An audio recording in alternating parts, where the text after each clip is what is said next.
Hello and welcome to the live edition of the Integrity Sports Podcast. We are on site at the Roman Oven Pizzeria. We'd love to have you come by and join us. Boy, there is a huge crowd here today, Scott. That's why we're a little late getting started.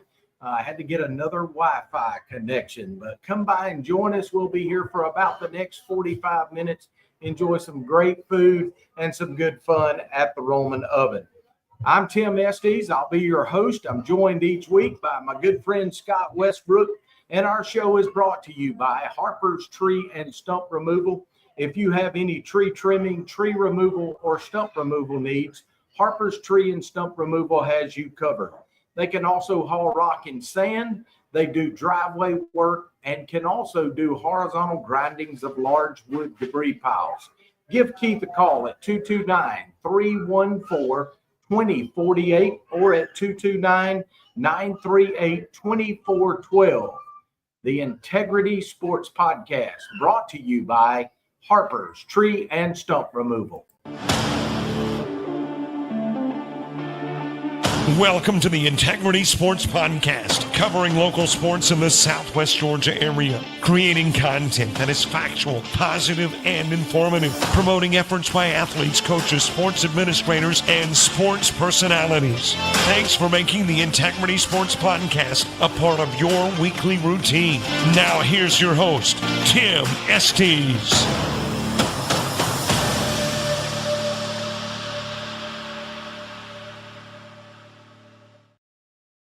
Week one of high school football is in the books now, and Scott, it went a lot like we expected it to go. Disappointing. Disappointing, absolutely. For the most part, 3 out of 4. Scott, it's just week 2 now, and I don't know about you, but I've already got some concerns about some of our local teams. Yes. I was at the Sly County game, and that Seminole County not take anything away from them. But and we all know Sly County's got a kind of a front-loaded schedule, as they do, most every year. But yeah, there was some players that I expected to see a lot more of, and we'll talk about that a little bit later. Absolutely. And Scott, it is week 2. We don't want to throw anybody under the bus, don't want to throw in the towel, but we have seen some concerns that I think the coaches will certainly want to address soon so that this thing doesn't snowball out of control early in the season. But let's get started with Sly County tonight. Sly County lost in week 1 to Seminole County by a score of 39-14. Scott, you and I communicated a little bit on Friday. You were at that game. Give me your take. I think more than anything, the coaches can only do so much. These are the same coaches that got a team just a couple of years ago to the state championship game, and of course a lot of those players are gone. But Sly still has a stable of great players. Yeah, and I just didn't see a real sense of urgency a lot of times on the field. I didn't see a lot of the upperclassmen, senior players. I used to tell my son all the time, so you got a finite number of games where people will actually take money out of their pocket and pay to watch you play a sport. And these juniors and seniors, with each and every Friday night, they're getting fewer and fewer and fewer. And you got to sit there and you got to motivate yourself, because you've only got that, just a few more games where then it's all of a sudden intramurals and 37U and all that kind of stuff. But the reality is, that should motivate you enough to pull those younger guys and say, hey, look, it's gone before you know it, and it's time that we all step up and get motivated and play with a little more sense of urgency. And like I said, if you only got like a few games, and us old guys, we know that, and it's hard to get a 16, 17, 18-year-old kid to understand that. But if that doesn't motivate you, if that don't light your fire, your wood's wet. Yeah, Scott, I look at their roster, at the Sly County roster. You got senior quarterback Blake Weldon, who comes back after a really good junior year where he played well. Guys like Amir Nelson, who you and I both felt like this time last year would be a rising star. Amir's a big, strong guy that can be both a skill player or a defensive player. Jonathan Leggett had an incredible year on the defensive side of the ball last year. Really rushed the passer well from the edge. So you still got him. A guy that I thought really played well this past week for Sly County, Jaden Figueroa. So this team has talent. We know they've got great coaches. What's it going to take for them to turn this thing around? I'm wondering if they're going to, it's almost like, am I saving myself for the region games or something like that? Well, a lot of those guys' names you just announced have got the skill set and the size and really pass the eye test to play at the next level. But those coaches are going to want to see film at the next level of how you did against the Irwin counties, of how you did against the front-loaded tough schedule, how you played in playoff games. They're going to want to see that because you're already playing in the smallest classification in the state. So you really got to get some game plan against some formidable opponents to send to these coaches, and that's one more motivating factor that really needs to show up on Friday night. And Scott, this week, Sly County hits the road. They'll travel about an hour down the road over to Hawkinsville to take on the Red Devils. It's kind of weird. Every week when we get ready to do this podcast, we go through and we look at scores from last week. WALB has Hawkinsville defeating Marion County last week by a score of 28-18. But when you look on Max Preps and Huddle and some of them, the score was 41-18. So I don't know what the actual score was, other than all of them have agreed that Hawkinsville beat Marion. And I'm wondering, Hawkinsville, they've lost some players. Obviously, a lot more kids out of Hawkinsville seem to be attending Westfield, and we'll address that a little bit later. But the reality is, you got to win these games. You got to win these games against the Hawkinsvilles, against the Seminole counties. To sit there and propel yourself into these region schedule. Our region may be somewhat off this year, but so therefore you've got the possibility of winning region. So therefore, go ahead and start some really good habits early in the season. Don't take a playoff. Let's go ahead and keep our foot on the gas on Hawkinsville this Friday night and turn it around. And you and I have talked about this multiple times with these small schools. Things go in cycles. Yeah. It wasn't too long ago that Hawkinsville was playing for state championships And in won 'em. football. Then they kind of went into a valley. Yeah. But if you look at what Hawkinsville has done over the last 4 or 5 years, they built a new high school. They put AstroTurf on their Bobby Gentry football stadium.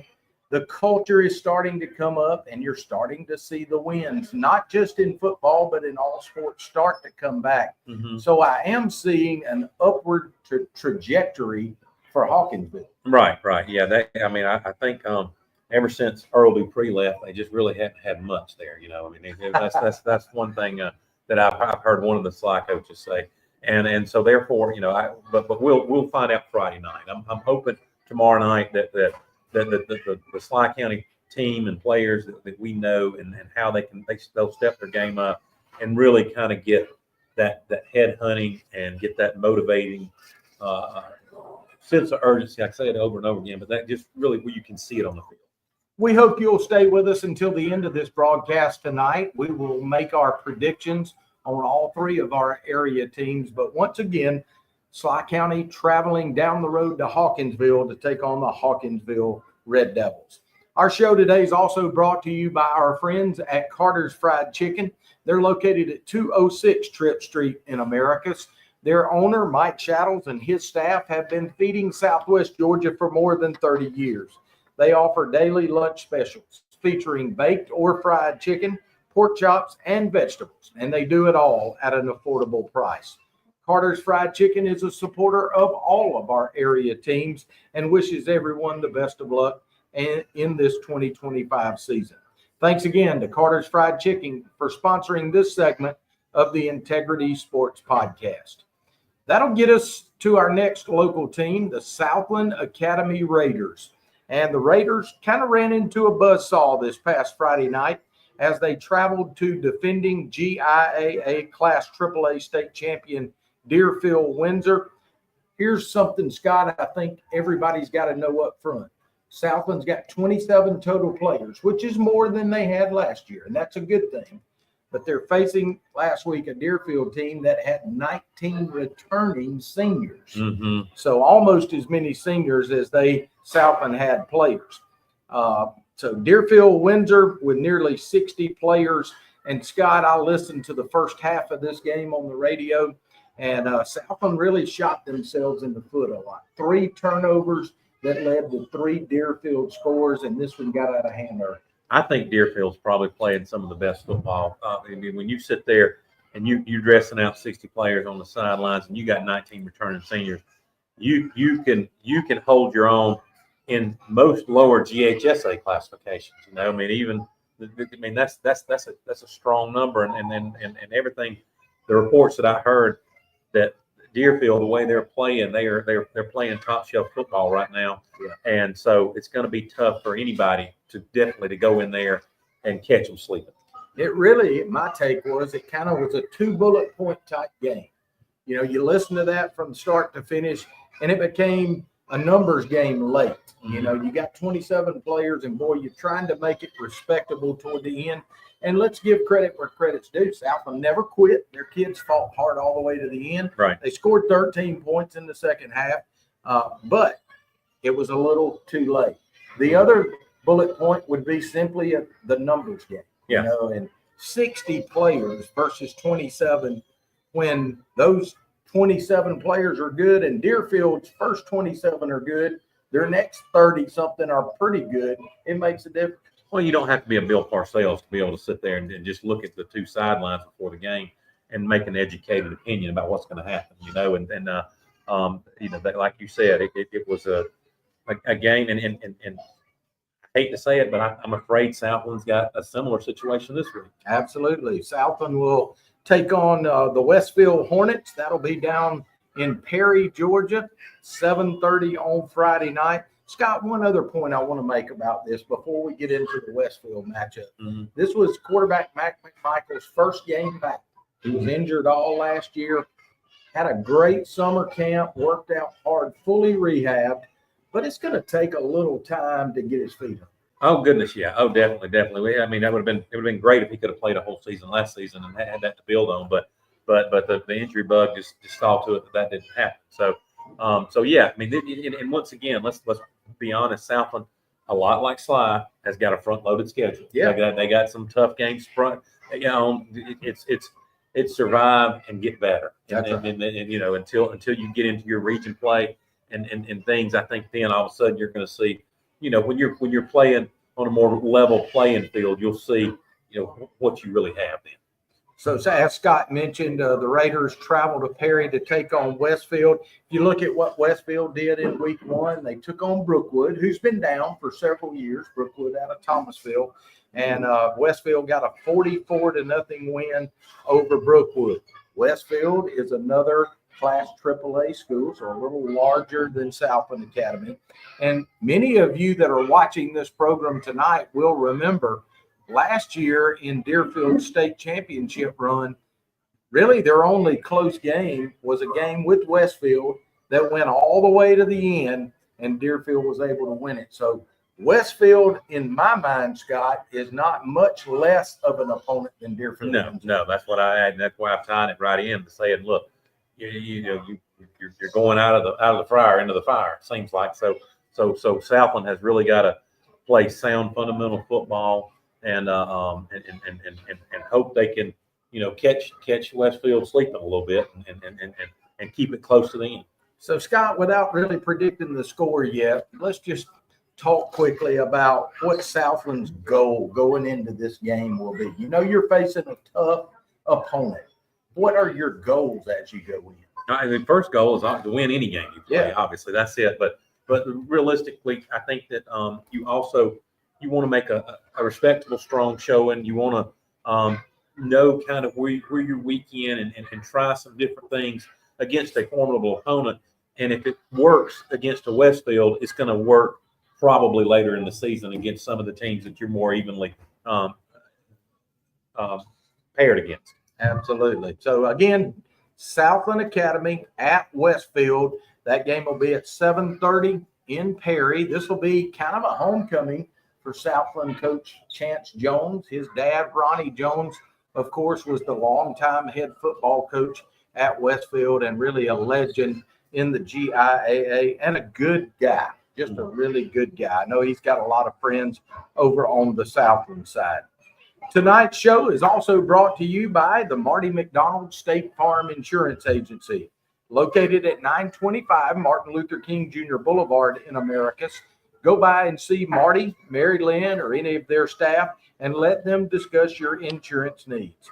They can even do the famous discount double check to ensure that you are receiving all of the savings that are available to you. Give them a call at 928-3686 or look them up on Facebook. Thanks again to our friends at Marty McDonald State Farm. And remember, like a good neighbor, State Farm is there. That'll take us to the Sumter County High School Panthers.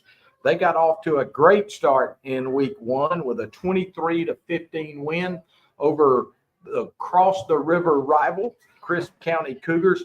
Scott, I was able to go over and catch the second half of this game over at Alton Shell Stadium.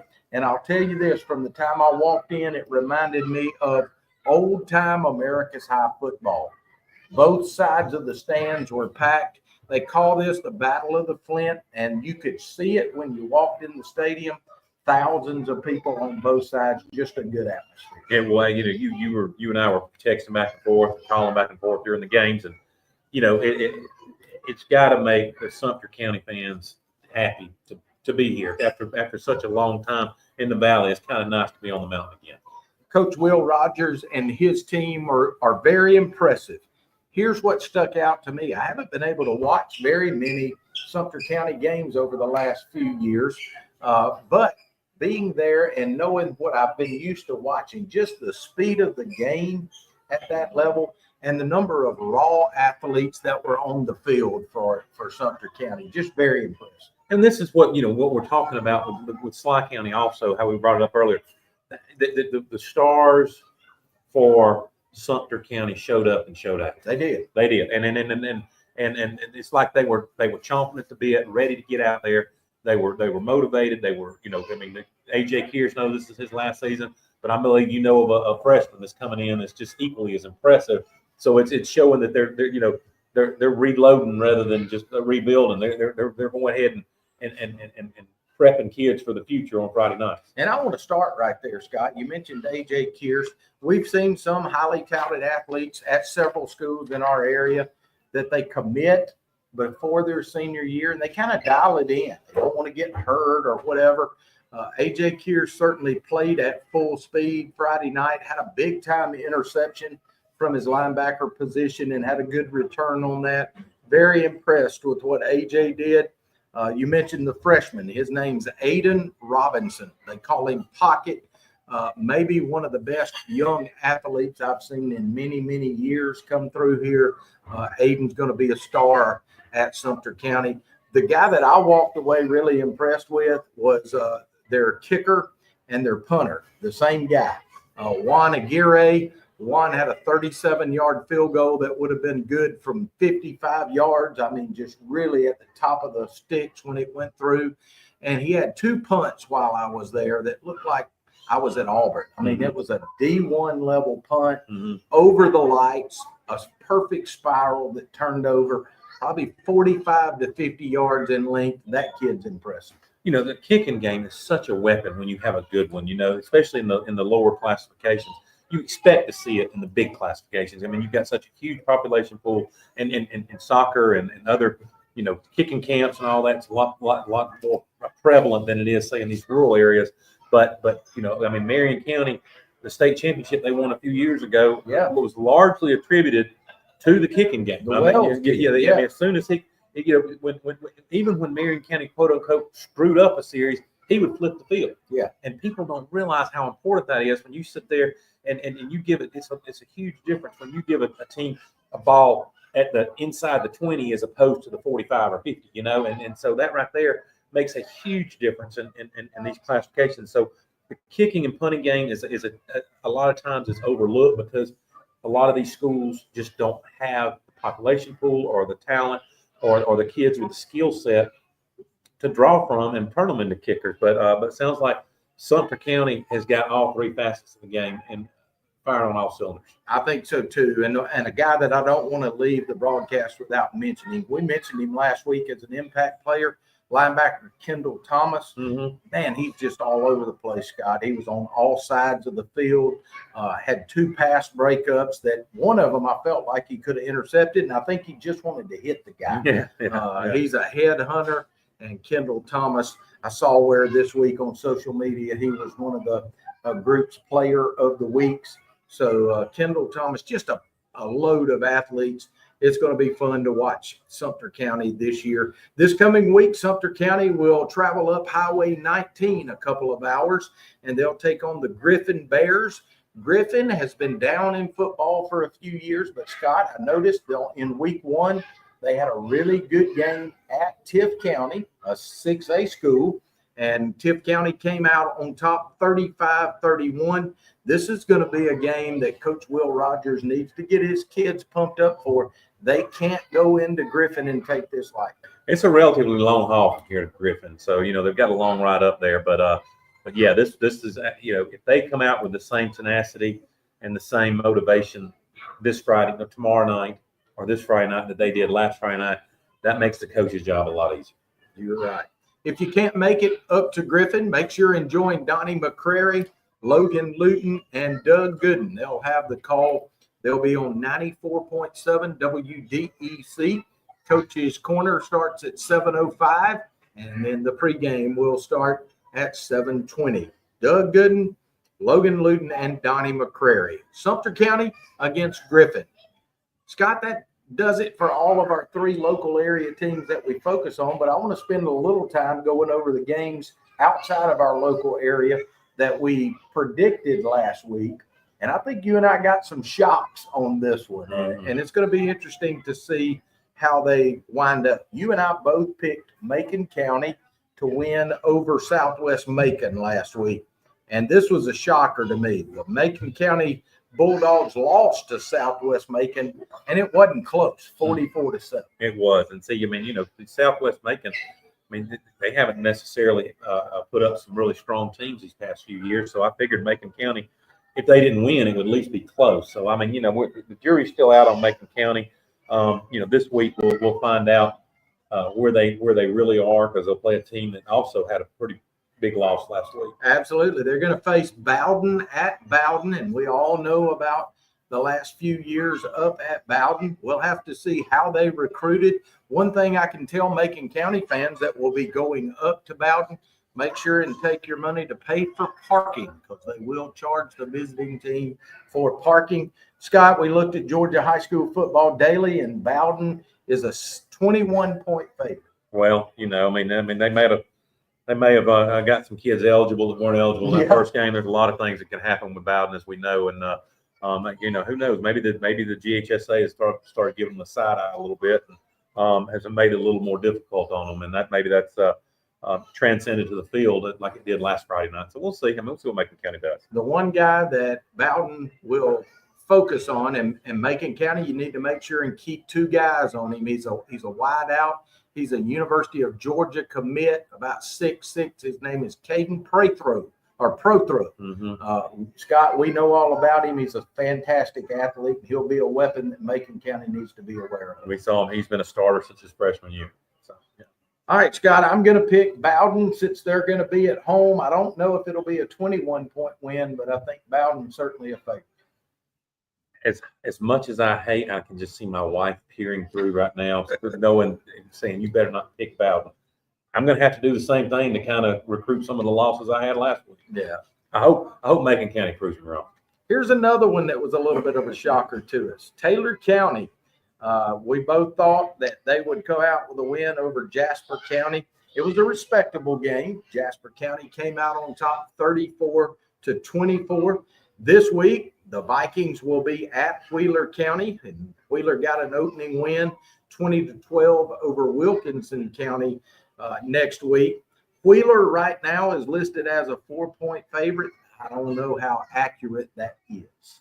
Well, let me tell you, if you remember the scores, we were getting the scores the other night, last Friday night, and Taylor County was just getting handed to them early in the game. But they came back and made it a respectable win. So maybe they finally figured out something that maybe is going to work for them and it's going to hopefully work tomorrow night. Whatever happened early in the game, it seemed to be the defense was a little more porous than they expected it to be. But Jasper County did win the game, but Taylor County came back late, and the defense stiffened up a little bit, and the offense started producing. But I think Wheeler County is the Screaming Eagles or something like that. They've historically been a kind of a doormat in high school football, but I think the reports that you've gotten that they've turned things around a little bit. That's right.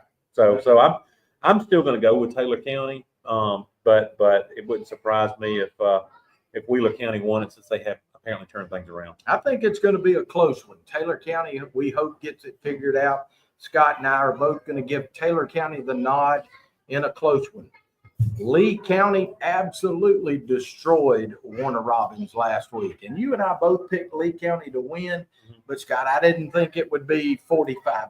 No, I didn't either. I mean, because Warner Robins recruits is good or better than most folks. And you would think that it would have been a little bit closer. But Lee County just had too much power.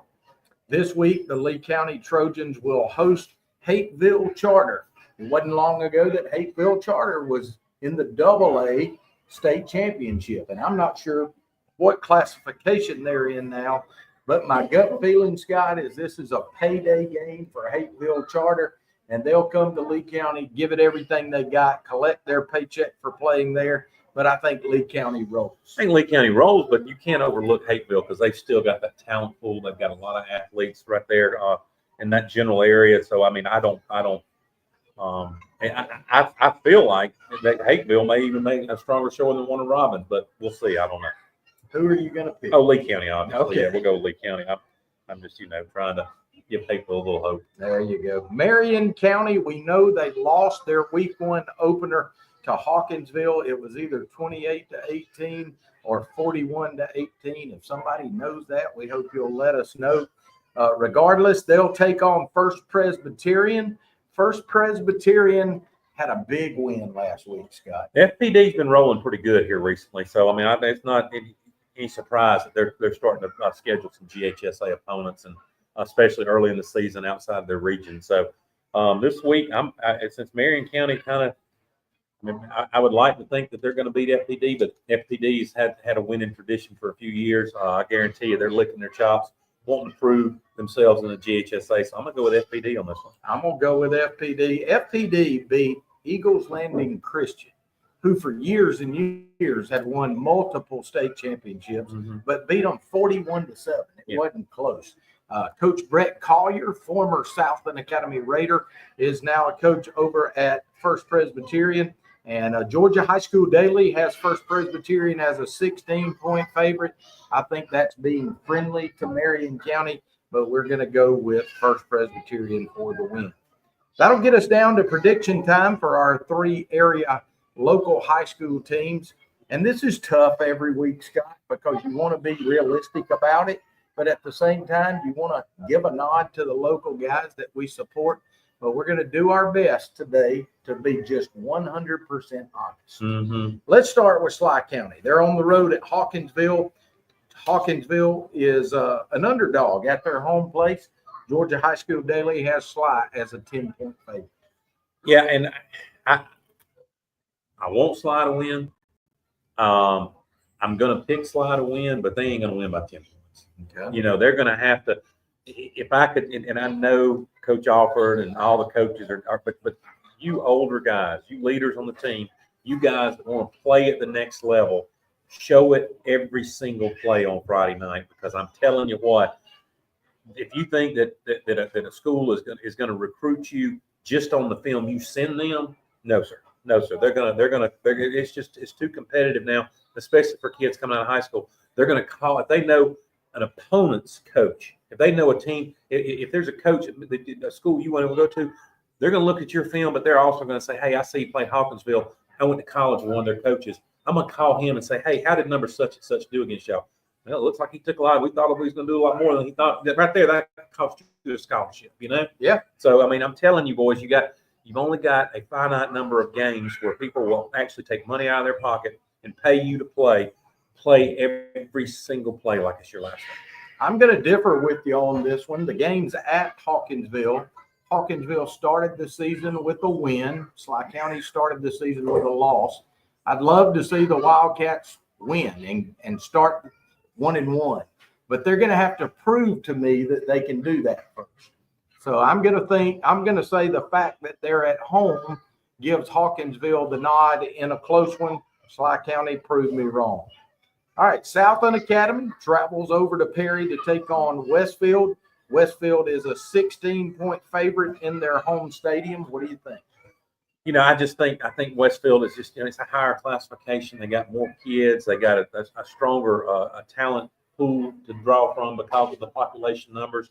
I mean, I've got to go with Westfield, but I hope for no other reason. I hope that I'm wrong and Southland upsets them, and all those boys come here next Thursday night to sit and watch us and make us eat crow. That's right. And I've got to go speak to Southland tomorrow morning at their team breakfast prior to their game. So this is really tough for me because my talk tomorrow is going to be hopefully motivational to this team about working hard and competing. And I think Southland will do that. I think they'll compete, but I think Westfield still got a little too much at the end of the day, and I'm going to have to go with Westfield as well. It's tough to compete with depth and numbers. Yeah. Finally, Sumter County, they'll travel 2 hours up Highway 19 to take on the Griffin Bears. Georgia High School Daily's only got Sumter as a 6-point favorite. Do you think it will be that close? Well, you got to figure Griffin played on the road last week in Tift County and played strong and had a close game against a team in a higher classification. I think Sumter County is going to win, but I think they're going to have to play with the same motivation, the same heart that they showed against Crisp County. I think you're right. I'm going to go with Sumter County. I just want to say it's going to be more than 6 points because I personally watched Sumter County look so good last week. They hustle, they fly to the ball. But that 35-31 close game against Tift County just tells me Griffin's doing something right. They're a little better than they have been. And so Panthers, go up there and don't take them lightly. Get a big win and come back. Scott and I both think you can get the win. So, Scott, that'll do it for week 2 as far as our predictions go. This has been fun. When we came here to eat supper tonight, this place was packed. I mean, a lot of folks, Southland's smaller teams, 5th and 6th grade teams had finished some football games. So we had a lot of that crowd, both from Southwest Georgia Academy down in Damascus, as well as Southland Academy were here. When we first got here, several of the Sly County crowd was here. So it's fun to get to mingle with those folks. And we want to encourage folks to come out and eat with us every week. Come on Thursday night. Y'all can sit in here with us and try to distract us or do whatever you want to do, And you can see Scott's got his Colorado Buffaloes hat, and you'll see that throughout the year. His son, Carson, is a member of the Colorado Buffaloes team. We want to say hello to you guys that are watching from the training room out in Boulder, Colorado. Carson's a good guy. We kind of like his dad too, but thank you guys. We hope you'll watch with us, and we'll give you a shout out every week if you'll do that. Scott, your final thoughts as we go into week 2 tomorrow.